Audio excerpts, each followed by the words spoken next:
Gold silver ఫాలే. ఒక 1% gold fall ఉంది. Silver అయితే 1.5% ఫాల్ ఉంది.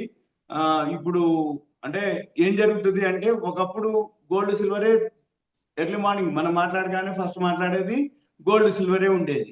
ఇప్పుడు ఇవాళ గోల్డ్ అయితే ఒక 2,000 వరకు మైనస్ లో ఉంది. సిల్వర్ అయితే 5,500 వరకు మైనస్ లో ఉంది. ఎందుకుంది ఏంటిది అంటే అంతకుముందు సుంకాలు టారిఫ్లు ఇష్యూ ఉండేది కాబట్టి గోల్డ్ సిల్వర్ మీద ఎర్లీ మార్నింగ్ కాగానే అదే అదే ఇష్యూ ఉండేది.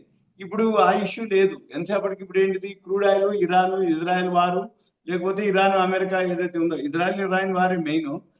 అయితే అమెరికా ఇరాన్ వారు కాబట్టి ఈ వార్ తోటి మార్కెట్ లో క్రూడ్ ఆయిల్ మీదకి పోయింది ఫోకస్ అంతా. ఇప్పుడు ఈ గోల్డ్ సిల్వర్ పెద్దగా ఏమి పట్టించుకునేది లేదు మార్కెట్. గోల్డ్ సిల్వర్ మళ్ళీ ఎప్పుడైతే ఈ క్రూడ్ ఆయిల్ ఈ యుద్ధ వాతావరణం మామూలుగా అయితే తప్ప అప్పుడు మళ్ళీ గోల్డ్ సిల్వర్ పెరిగే అవకాశాలు తక్కువ. కానీ ఓవరాల్ గా అయితే ఈ సద్దుమనగాలి అంటే ఈ ఇరాన్ అమెరికా వార్ సద్దుమనగాలి. ఎందుకోసం అంటే ఇప్పుడు గోల్డ్ సిల్వర్ ఈ సుంకాలు టారిఫ్ తోటే మూవ్మెంట్ వచ్చింది తప్ప అవును. వేరే విధంగా ఏమీ లేదు అప్పుడు. కాబట్టి గోల్డ్ సిల్వర్ పాజిటివ్ ఉండేది. ఇప్పుడు ఏంటిది గోల్డ్ సిల్వర్ కంటే మెయిన్ మెయిన్ ప్రాబ్లం ఏమిటి? Crude oil. ఈ క్రూడ్ ఆయిల్ ఏదైతే ఉందో ఇరాన్ మీద దాడితోటి ఆర్థిక వ్యవస్థ చిన్నాభిన్నం అవటం, ఈ ఫోకస్ అంతా కూడా రోజు ఇప్పుడు మనం సుమారు 2 వారాలు గడిచిపోయింది. అంటే అవును. ఫిబ్రవరి 28 శనివారం నుంచి స్టార్ట్ అయింది. అంటే ఇప్పుడు సుమారుగా 17 రోజులు జరుగుతుంది. 17వ రోజు ఇవాళ. అంటే ఫిబ్రవరి 28, ఇవాళ 16వ తారీఖు. అందుకని ఈ క్రూడ్ ఆయిల్ ఎన్నాళ్ళు జరుగుద్ది ఈ యుద్ధం? అవును. ఇరాన్ అమెరికా యుద్ధం ఎక్కడ ఆగుద్ది? అమెరికా వాళ్ళు ఆపేసిన అని అన్నా కానీ ఇరాన్ వాళ్ళు లేదు, అది జరుగుతూనే ఉంది అని అన్నారు. శనివారం ఆదివారం నిన్న మొన్న సెలవు. రోజు మనకి ఏదో ఒక న్యూస్ అంటే ఏంది?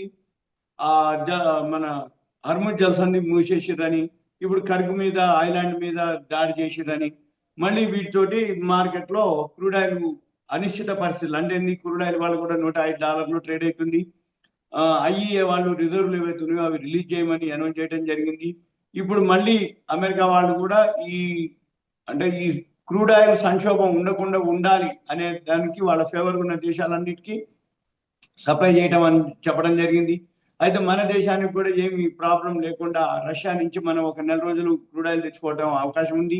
అవును. మళ్ళీ ఈ హర్ముజ్ జల్సంధి వాళ్ళు ఇరాన్ వాళ్ళు అనౌన్స్ చేయడం జరిగింది. ఇండియా మా మిత్ర దేశం కాబట్టి ఇండియా నౌకలన్నిటికీ ఎటువంటి లేకుండా మేము పంపిస్తామని చెప్పడం జరిగింది. దాంతో మన మార్కెట్లు అంటే క్రూడ్ ఆయిల్ వరకే కొంచెం మనకి పాజిటివ్. అయితే మనం చూడవలసింది ఏంటిది అంటే మన మార్కెట్ ఇప్పుడు ఫాల్ లోకి పోయించడం జరిగింది. అలా ఉదయం గ్యాప్ అప్ తోటి ఓపెన్ అయింది, కొంచెం రికవరీ అయింది. ఈ రికవరీ అయ్యి ఇప్పుడు మళ్ళీ 300 పాయింట్లు మైనస్ లోకి వెళ్ళిపోవడం జరిగింది. అంటే రిలీఫ్ ర్యాలీ అనొచ్చు ఒకవేళ పెరిగితే. పొద్దున కూడా అదే అయింది. అంటే ఇది కొంచెం పాజిటివ్ లోకి ఓపెన్ అయింది, కానీ ఇప్పుడు మళ్ళీ మామూలు నెగిటివ్ లోకి వచ్చింది. మళ్ళీ రేపు మంగళవారం ఎన్ఎస్సి వీక్లీ ఎక్స్పైరీ డే. అందుకని చెప్పేసి మళ్ళీ ఇది ఎలా కంటిన్యూ అవుతుందా లేదా అనేది కూడా మనం చూడాలి. ఇప్పుడు క్రూడ్ ఆయిల్ అవును. 1.5% ఇయర్లీ పెరగడం జరిగింది. గత వారం రోజుల నుంచి మనం చూసుకున్నట్టయితే కనుక గోల్డ్ రేట్ అనేది ఇలానే పడిపోతూ ఉంది. అంటే దీని అంతటి కారణం ఏంటంటారు సార్? ఇది అంతా ఒక వార్ వల్లనే అనుకోవచ్చా? వార్ వల్ల మాత్రం మనకు ఇతర ప్రోడక్ట్స్ ఏవైతే ఉన్నాయో అవి మాత్రం పెరుగుతున్నాయి, కానీ గోల్డ్ మాత్రం తగ్గుతూ ఉంది. ఒకవేళ ఈ వార్ కనుక ఇంకా 10 రోజులు ఇలానే కొనసాగితే కనుక గోల్డ్ రేట్ అనేది ఇంకా మరింత తగ్గిపోయే అవకాశం ఏమైనా ఉందా సార్? అవును అవును ఉంటుంది. సింపుల్, అది అసలు ప్రశ్నే లేదు. ఎందుకంటే ఇప్పటి వరకు ఏదైతే ఈ ఇష్యూ ఉందో గోల్డ్ సిల్వర్ కాకుండా క్రూడ్ ఆయిల్ మీదకి పోయింది ఫోకస్ అంతా. ఎప్పుడైతే క్రూడ్ ఆయిల్ మీదకి పోయిందో అంటే ప్రపంచ వ్యాప్తంగా మనం ఈ crude oil natural gas effective ఏదైతే ఉందో దాన్ని బట్టే మనం కూడా చూడవలసి ఉంటుంది. అంతే తప్ప ఇలానే యుద్ధం కనుక కొనసాగితే మీరు అన్నట్టు గోల్డ్ సిల్వర్ ఇంకా ఫాల్ అవుతుంది, ఉమ్. ఫాల్ అయ్యే అవకాశాలు ఉన్నాయి.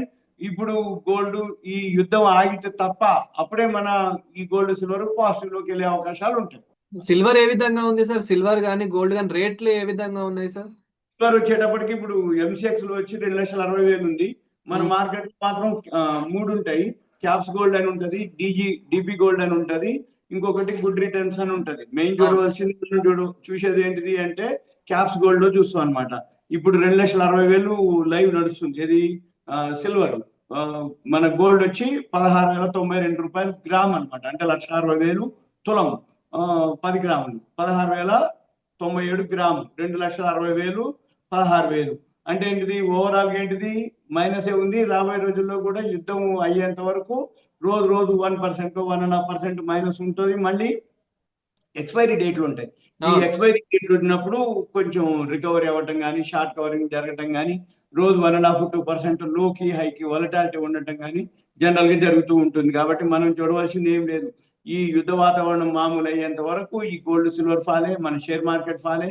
ఇక మెయిన్ మన షేర్ మార్కెట్ కొంచెం సపోర్ట్ తీసుకోవడానికి ఏదైనా ఎక్కడన్నా జరిగితే ఈ పెట్రోల్ డీజిల్ కనుక ఇంకా పెంచే అవకాశాలు కొంచెం తక్కువ ఉంది. ఎందుకోసం అంటే వచ్చే నెల 5 రాష్ట్రాల ఎలక్షన్స్ ఉన్నాయి.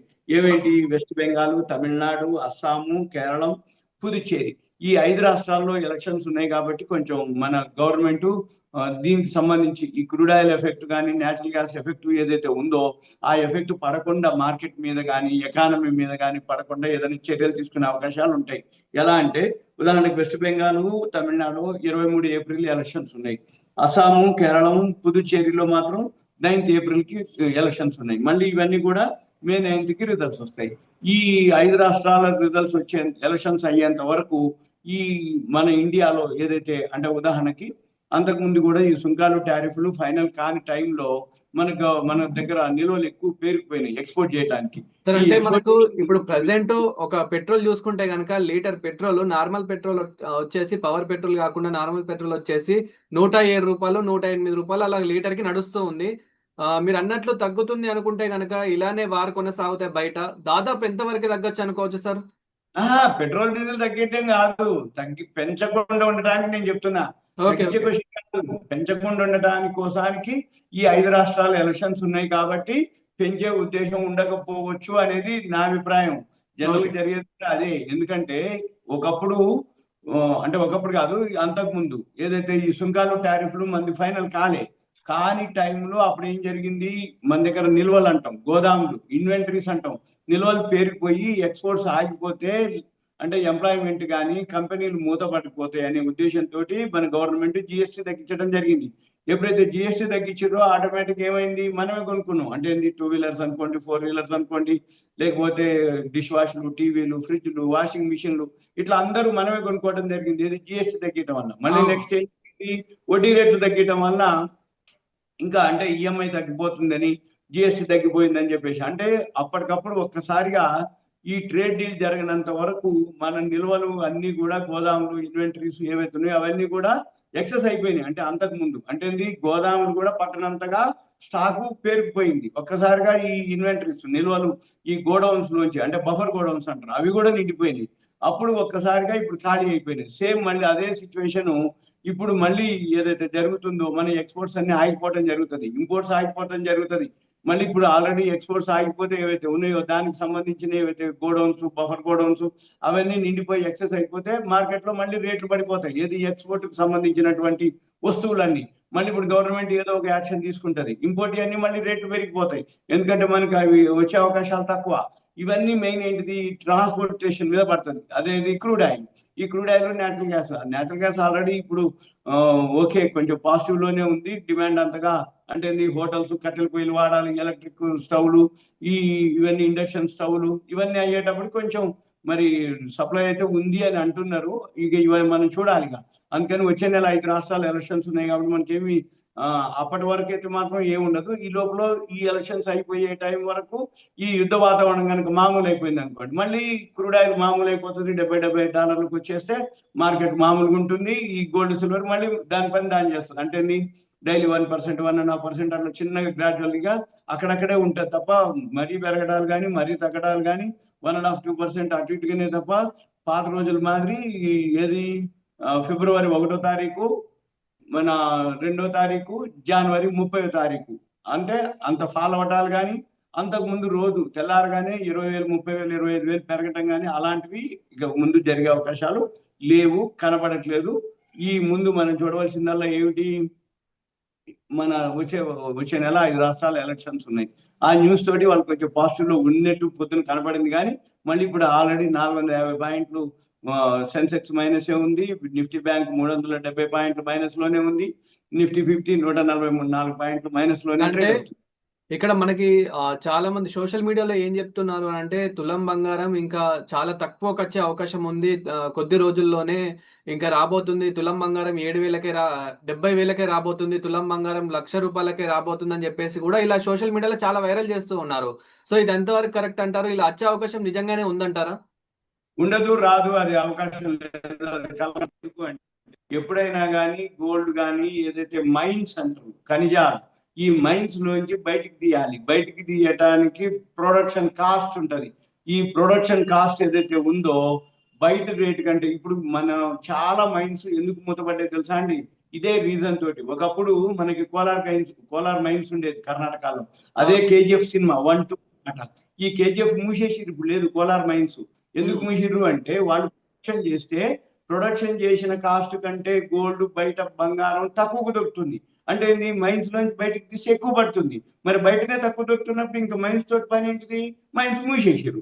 ఉమ్. ఇప్పుడు డిమాండ్ వచ్చి మళ్ళీ మైన్స్ లోంచి ఓపెన్ చేస్తున్నారు. ఆల్రెడీ చైనాలో 3 మైన్స్ బయటపడ్డాయి. ఆస్ట్రేలియాలో ఒక 100 అంటే 1000 మెట్రిక్ టన్నులు అనుకుంటా. 1000 మెట్రిక్ టన్నులు. చైనాలో 3 అయితే 3,500 మెట్రిక్ టన్నులు. సౌత్ ఆఫ్రికాలో బయటకు వచ్చినాయి. ఇట్లా మనవి కూడా ఉన్నాయి అనమాట మైన్స్. అవన్నీ బయటికి తీసి చేసే ప్రయత్నంలో ఉన్నారు. ఏది గోల్డ్ అవన్నీ బయటికి తీస్తే బయట రేటు కంటే తక్కువ వస్తే తప్ప వాళ్ళు మైన్స్ నుంచి తీయరు. అదే కనుక బయట తగ్గిపోయింది అనుకోండి వాళ్ళు ఆపేస్తారు ప్రొడక్షన్. బయట ఎక్కువ ఉంది కాబట్టి వీళ్ళు మైన్స్ లోకి వచ్చారు. ఇప్పుడు మీరు అన్నట్టు ధర తగ్గింది అనుకోండి ఇక మైన్స్ మళ్ళీ తీయరు. ఇక అంటే మళ్ళీ డిమాండ్ ఏర్పడుతుంది. కాబట్టి క్వశ్చనే లేదు, అటువంటి ఆలోచన లేదు, కలగంటం తప్ప. అటువంటి ఇంకోటి కూడా మెయిన్ ఇన్ఫ్లేషన్ తోటి పోల్చుకుంటారు. ఈ ఇన్ఫ్లేషన్ తోటి పోల్చుకున్నప్పుడు ఈ ధర కానీ అది కానీ అప్పుడు బాగా చీప్ అవుతుందని కొనే వాళ్ళు ఎక్కువ పెరుగుతారు. ఎప్పుడైనా కానీ గోల్డ్ కానీ సిల్వర్ కానీ ధర తగ్గింది అంటే జీరోలు కావు. అంతే తప్ప కొంచెం తగ్గగానే బయ్యింగ్ సపోర్ట్ వస్తుంది. కొనేవాళ్ళు ఎక్కువ మంది అవుతారు ఎమ్మటే, ఇది ధర తక్కువలో ఉందని.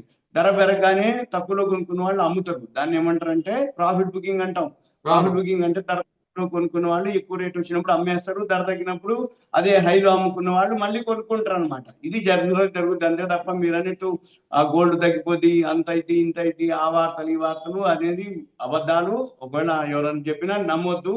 మనం అంటే నమ్మడానికి కూడా ఒక అవకాశం ఉండాలి, ఆస్కారం ఉండాలి. ఎందుకు తగ్గుద్ది, ఎందుకు తగ్గే అవకాశాలు ఉంటాయి అనేది కూడా ఆలోచించాలి. అది మైన్స్ లోంచి ప్రొడక్షన్ బాగా పెరిగితే అప్పుడు ప్రొడక్షన్ కాస్ట్ తగ్గిపోతే అప్పుడు మనం ఆలోచించాలి. అది లేనే లేదు, క్వశ్చన్ లేదు. అది ఇంకా మైన్స్ ఇప్పటికి సెంట్రల్ బ్యాంక్ లో కొనుక్కుంటూ వస్తున్నాయి. చైనా వాళ్ళైతే ఇప్పటికి 15 నెలల నుంచి కొంటూనే ఉంటారు కంటిన్యూగా ఏది గోల్డ్ ని. అందుకని తగ్గే అవకాశాలు లేవు, తగ్గే అవకాశాలు తక్కువ. ఎందుకంటే సెంట్రల్ బ్యాంకులు కొని నిల్వ పెట్టుకుంటూనే ఒకటి. రెండోది ఈ అనిశ్చిత పరిస్థితులు ఉన్నంత వరకు గోల్డ్ సిల్వర్ పాజిటివే కానీ ప్రజెంట్ మాత్రం క్రూడ్ ఆయిల్ మీద ఫోకస్ ఉంది. మార్కెట్ మొత్తం క్రూడ్ ఆయిల్ అయిపోయినాక అప్పుడు ప్లాన్ చేసుకోవచ్చు. సార్ ఇప్పుడు మన 2 తెలుగు రాష్ట్రాల్లో అసలే పెళ్లిళ్ళ సీజన్ కాబట్టి ఇప్పుడు ప్రస్తుతం కొందాం అనుకునే వారికి ఏం చెప్తారు సార్? ఇంకా కొద్ది రోజులు ఆగితే బెటర్ అంటారా? లేదంటే ప్రస్తుతం కొనుక్కోమని చెప్తారా? హలో, పెళ్లి కాబట్టి తప్పదు, కొనుక్కోవాల్సిందే. ఈ పాటికి పెళ్లి దాకా ఉండరు, ఎప్పుడో కొనేసే ఉంటారు వాళ్ళు. ఏదైనా ఒకటి తక్కువ పడితే కొనుక్కోవటమే. అంతే తప్ప దాంట్లో ఆలోచించాల్సిన అవసరం లేదు. ఇంకా తగ్గుద్దని అనుకోవటం అనేది కూడా లేదు. తగ్గినంత వరకు తగ్గింది. తగ్గితే ఇంకో 1%, 0.5% రోజు ఇట్లా 1 మధ్య మధ్యలోనే ఉంటుంది తప్ప మరీ బాగా తగ్గిపోవటాలు ఉండదు. 4 రోజులు తగ్గిందా, 3 రోజులు తగ్గిందా, మళ్ళీ ఒక రోజు పెరుగుతుంది. 3 రోజులు పెరిగిందా మళ్ళీ ఒక రోజు తగ్గుద్ది. ఇంతే తగ్గుతూ పెరుగుతూ ఉంటుంది తప్ప కంటిన్యూగా పెరగటం కానీ కంటిన్యూగా పడటం కానీ ఉండదు. కొనుక్కోవచ్చు. సార్ ఇన్వెస్ట్మెంట్ చేద్దాం అనుకునే వారికి ఏం చెప్తారు సార్? నార్మల్గా గోల్డ్ మీద కానీ సిల్వర్ మీద కానీ ఇలా ఇన్వెస్ట్మెంట్ చేస్తూ ఉంటారు కాబట్టి డైలీ. సో వారికి ఏం చెప్తారు సార్? అంటే ఇప్పుడు ఇన్వెస్ట్మెంట్ చేస్తే బాగుంటుంది అంటారా? లేదా కొద్ది రోజులు ఆగితే బాగుంటుంది అంటారా? ఇన్వెస్ట్మెంట్ అయితే ఓకే, దానికి ఏం ప్రాబ్లం లేదు. ఎందుకోసం అంటే ఇన్వెస్ట్మెంట్ అనేది ఒక అంటే లాంగ్ రన్ ఉంటుంది కాబట్టి లాంగ్ టర్మ్ లో ఆలోచించి ఇన్వెస్ట్ చేస్తే ఈ యుద్ధ వాతావరణం ఎన్నాళ్ళు ఉండదు, కొన్నాళ్ళకి ఆగిపోతుంది. లేకపోతే యుద్ధం నడుస్తున్నా కానీ మార్కెట్ పట్టించుకోదు. ఇప్పుడు సపోజ్ రష్యా ఉక్రెయిన్ వార్ ఉంది, మార్కెట్ పట్టించుకోదు. గాజా ఇజ్రాయెల్ వార్ ఉంది, మార్కెట్ పట్టించుకోదు. లేకపోతే ఇప్పుడు మన చైనా తైవాన్ ఉంది, వాళ్ళు పట్టించుకోరు. అంటే మన మార్కెట్ పట్టించుకోవు. కొన్నాళ్ళు అయిపోయినాక ఈ ఇరాన్ అమెరికా వార్ నడుస్తూనే ఉంటది. ఇక ట్రాన్స్పోర్ట్ అయ్యే జరుగుతూనే ఉంటది, మిత్ర దేశాలు మిత్ర దేశాలే, శత్రు దేశాలు శత్రు దేశాలే, యుద్ధం జరుగుతూనే ఉంటది. ఇక అంటే మన దేశాలకి ఒక బాటంకి వచ్చినాక ఇక పెరగటం కానీ తగ్గటం కానీ ఇంకా బాగా పట్టడం కానీ అట్లాంటివి ఏమి ఉండదు. ఇక అంటే యుద్ధం నడుస్తుంటది, మార్కెట్ దాని పని దాన్ని చేసుకుంటూ పోతూ ఉంటది కొన్నాళ్ళ వరకు. ఇలా కొన్నాళ్ళు ఉంటుంది అనమాట. ఫస్ట్ ఏదైతే న్యూస్ వస్తుందో ఆ టైంలో బాగా ఎఫెక్ట్ ఉంటుంది. అంతెందుకు ఆ ఫిబ్రవరి 28వ తారీఖు ఇట్లా ఇరాన్ మీద దాడి జరిగింది అనగానే క్రూడ్ ఆయిల్ ఒక్కసారిగా గోల్డ్ పెరిగింది, సిల్వర్ పెరిగింది, ఇంత పెరిగింది అంత పెరిగింది అన్నారు. ఆదివారం ఖమేని చనిపోయింది అనగానే సోమవారానికి మళ్ళీ యుద్ధం అయిపోతుందిలే ఇంకా ఏం లేదులే అనుకున్నారు. కానీ ఇప్పటికీ 16 రోజులు 17 రోజులకు వచ్చింది యుద్ధం. అంటే యుద్ధం జరుగుతూనే ఉంది. ఇరాన్ వాళ్ళు తగ్గట్లేరు, అమెరికా వాళ్ళు తగ్గట్లేరు. అవును.